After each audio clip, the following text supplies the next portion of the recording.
नमस्कार दोस्तों। अगर आपको इरेक्टाइल डिस्फंक्शन की प्रॉब्लम है, शीघ्र पतन की समस्या है या फिर कोई और समस्या है, यौन समस्या है, तो आपको ये वीडियो बिल्कुल देखना चाहिए।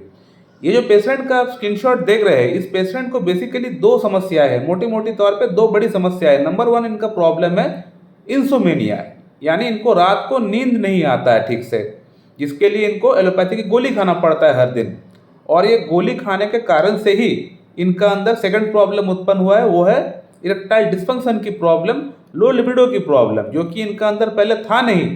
ये नींद की गोली खाने के कारण से, लंबे समय से खाने के कारण से ही इनका अंदर उत्पन्न हुआ है ये इरेक्टाइल डिस्फंक्शन की प्रॉब्लम, लो लिबिडो की प्रॉब्लम। मैं अक्सर बोलता हूँ अपनी वीडियोस में, बहुत बार बोल चुका हूँ कि एलोपैथी की जो दिमाग की मेडिसिन होती है, जो साइकेट्रिक मेडिसिन होती है, चाहे वो नींद की ही मेडिसिन क्यों ना हो, इन सभी मेडिसिन के अंदर साइड इफेक्ट बहुत खतरनाक होता है। और वो साइड इफेक्ट जो है इरेक्टाइल डिस्फंक्शन जैसी प्रॉब्लम उत्पन्न कर देता है, पुरुषों के अंदर लो लिबिडो की प्रॉब्लम उत्पन्न कर देता है। ये सबसे बड़ा खतरनाक साइड इफेक्ट है इन मेडिसिन का। मैं अक्सर मना करता हूँ इन मेडिसिन को लेने से।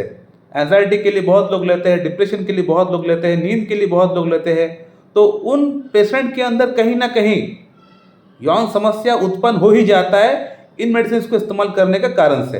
अब सवाल यह है कि इस पेशेंट का अंदर इतना कम एज में, इतना कम उम्र में, इनका उम्र है ओनली 26 ईयर्स, इतना कम एज से इनका अंदर अनिद्रा की समस्या कैसे आ गया, क्या कारण है? और पिछले 5 साल से ये एलोपैथिक मेडिसिन खा रहे हैं नींद के लिए, क्यों? यानी जब इनका उम्र 26 साल था, सॉरी जब 21 साल था, तब से ये एलोपैथिक मेडिसिन खा रहे नींद के लिए। तो ऐसा इनको क्यों खाना पड़ा है?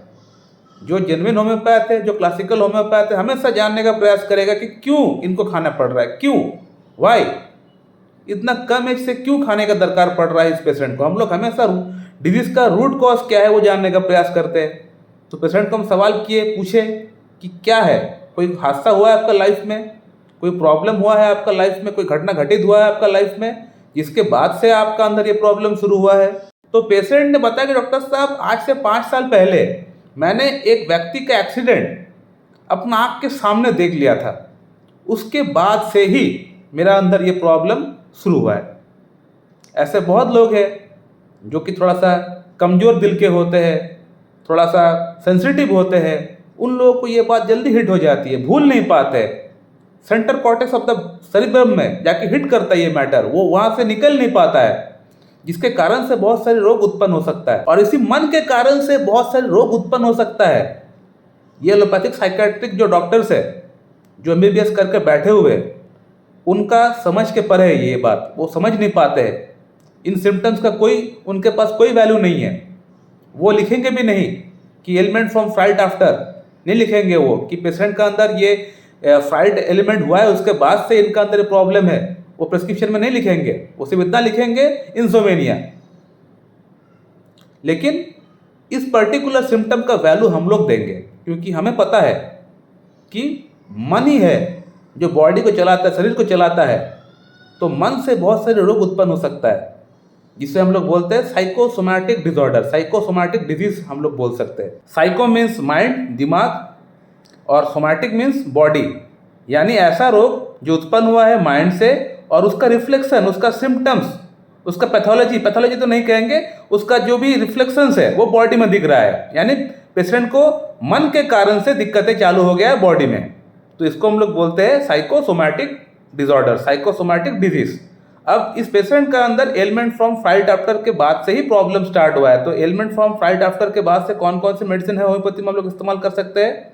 एकोनाइट है, ओपियम है, साइलेशिया है, पल्सटिला है, नैट्रमूर है, फॉस्फोरस है, एसिड फॉस है, लाइकोपोडियम है, इग्निशिया है। तो इन मेडिसिन के बारे में हम लोग बेशक सोच सकते हैं। मैं आपको केंट रेपर्टरी में आप लोग को दिखाऊंगा। यहाँ आप लोग देख सकते हैं, माइंड चैप्टर में खोल कर रखा हूँ, फ्राइट कंप्लेंट्स आफ्टर। यहाँ कौन कौन सी मेडिसिन है जो मैंने नाम बताया? Aconite, ignatia, lycopodium, natrum mur, opium, acid phos, phosphorus, pulsatilla, silicea. तो यही मेडिसिन का नाम मैंने आप लोगों को बताया था। यहाँ भी यही मेडिसिन फर्स्ट ग्रेड में है, इसको छोड़ के भी और भी बहुत सारी मेडिसिन है। अब यहाँ इन 7-8 मेडिसिन के अंदर से हमें कोई एक मेडिसिन का सिलेक्शन करना पड़ेगा। अब पेशेंट का केस टेकिंग हो गया, अब मेडिसिन का केस टेकिंग करना पड़ेगा, यानी कौन सा मेडिसिन फिट बैठ रहा है, एक एक मेडिसिन उठाना पड़ेगा। यहाँ पे आपको देख के सिम्टम्स वाइज पेशेंट को उसका आंसर क्वेश्चन करके आंसर पूछ के आपको वो नोट डाउन करना पड़ेगा। अब देखना पड़ेगा कि कौन सा मेडिसिन का लक्षण सबसे ज़्यादा पेशेंट के अंदर मैच कर रहा है। तो पेशेंट का अंदर जो मैं जानने का प्रयास किया, स्टार्टिंग में मैं सोच रहा था कि लाइकोपोडियम प्रिस्क्रिप्शन करूंगा, लेकिन लाइकोपोडियम का अंदर स्वीट की क्रेविंग को छोड़ के और कुछ लाइकोपोडियम का मेंटालिटी पेशेंट के अंदर नहीं है, तो लाइकोपोडियम को मैं कट ऑफ कर दिया पहले ही। सेकेंड जो मेडिसिन था वो था फॉस्फोरस। फॉस्फोरस का अंदर जो है स्वीट की अवर्शन रहता है, यानी स्वीट बहुत ज़्यादा पेशेंट को पसंद नहीं होता है फॉस्फोरस का पेशेंट को, लेकिन इस पेशेंट को स्वीट की क्रेविंग है, तो फॉस्फोरस को भी मैं यहाँ पे कट ऑफ किया। फॉस्फोरस का हाइट भी नहीं था, फॉस्फोरस का जो ब्रेन होता है, जो दिमाग है, वो भी फॉस्फोरस का नहीं है, क्योंकि फॉस्फोरस लाइकोपोडियम बहुत ब्रिलियंट पेशेंट होता है, तो वहाँ भी ये पेशेंट मुझे उतना इंटेलेक्चुअल मुझे नहीं दिखे, तो फॉस्फोरस लाइकोपोडियम को मैं यहाँ पे साइड कर दिया। तो इसके बाद आता है एसिड फॉस जो मेडिसिन है, ये वेल इंडिकेटेड मेडिसिन है, ये पुरुषों की यौन समस्या के भीतर में काम में आती है, प्लस बाकी जो ये सिम्टम्स मैंने बताया है, इन सिम्टम्स के अंदर इंसोमिनिया की प्रॉब्लम के अंदर भी काम में आती है, और साइकोसोमैटिक प्रॉब्लम्स के अंदर ये मेडिसिन बहुत अच्छा काम भी करती है। इसका स्पेयर ऑफ एक्शन साइकोसोमैटिक के अंदर अच्छा है, देखा गया है। एसिड फॉस का जो साइकोसोमैटिक का जो पेशेंट होता है, उनका अंदर प्रॉब्लम्स का जो लिस्ट है वो कभी भी खत्म नहीं होगा। ये सबसे बड़ा पिकुलियर सिम्टम है कि एसिड फॉस का जो पेशेंट होता है वो आपके सामने आके अपने बारे में वो पूरा दिन बैठ के आपको अपना प्रॉब्लम्स बताता ही जाएगा, उसका प्रॉब्लम्स खत्म ही नहीं होगा। आपको समझ लेना पड़ेगा कि ये सभी प्रॉब्लम्स जो है साइकोसोमैटिक है। तो ये सबसे बड़ा पिकुलियर सिम्टम है एसिड फॉस का, कि इसका पेशेंट जो है आपके पास आके अपना प्रॉब्लम्स के बारे में बोलता ही जाएगा और आप सुनते ही रह जाओगे। ये साइकोसोमैटिक पेशेंट के अंदर होता है, और ये एसिड फॉस का सबसे अच्छा सिम्टम है।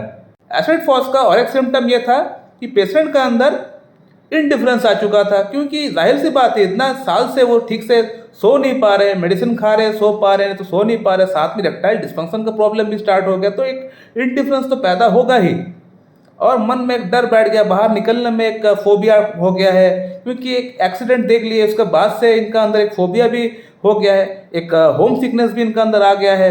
तो ये सभी सिम्टम्स के अंदर एसिड फॉस काम में आता है। इसके अलावा पेशेंट का जो ओवरऑल लुक था वो kind of pale sickly complexion, sunken eyes, यानी आंख धस चुका था, अंदर घुस चुका था, और आंख के नीचे डार्क सर्कल पड़ गया था। मैं दिखाऊंगा आप लोगों को एलन कीनोट के अंदर ये लाइन लिखा है कि नहीं। आप देख सकते हैं फॉस्फोरिक एसिड, ये acid phosphoric acid same medicine है। यहाँ पर आप देख सकते हैं pale sickly complexion, eyes sunken and surrounded by blue margins, जो मैंने बताया हूबहू यही लाइन लिखा हुआ है यहाँ भी। और अब इस पेशेंट का ट्रीटमेंट मेरे पास चलते हुए 4 मंथ्स हो चुका है, 4 महीना हो चुका है। मैं इस पेशेंट को एसिड फॉस प्रिस्क्राइब किया था आज से 4 महीना पहले, एसिड फॉस 0/1 2 3 4, बाद में 5 6 7 8।